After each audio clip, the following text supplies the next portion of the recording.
Um, Give us a definition of what you would describe holiness to have been um, prior, like give from like the holiness background, and then what you now describe it to be, so people can see the difference and transition there. And then I think Jordan would be able to give a kind of example of that too. Yeah, sure. So when I was in holiness, so there was a period of 8 years where my views were revolving and becoming more biblical during that time. But if you had asked me when I was like all in, which was more of early teenager stage, I probably would have defined holiness back then as honestly outward appearance. As much as that sounds so theologically ignorant, I've been there too. Don't worry. That's really where I was. Like when you said holiness, when someone said I'm going to preach holiness, it was almost always makeup, jewelry, long skirts, no beards, no TV.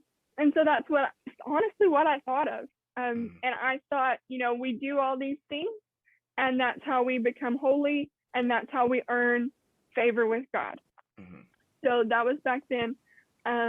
Now I see holiness as just something I in myself could never, ever attain. Our righteousness is filthy rags.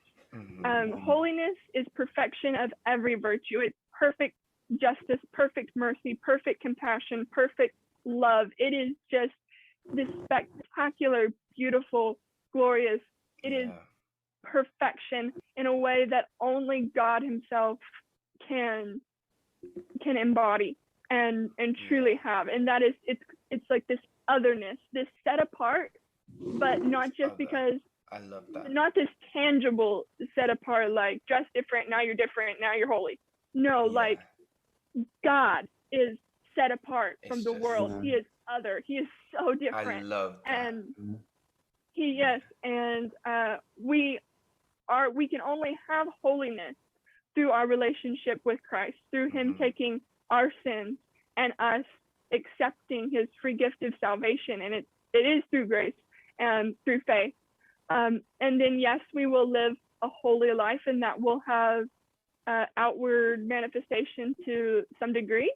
And that comes with just walking with Christ and then becoming more and more like him and obeying the commands in his word.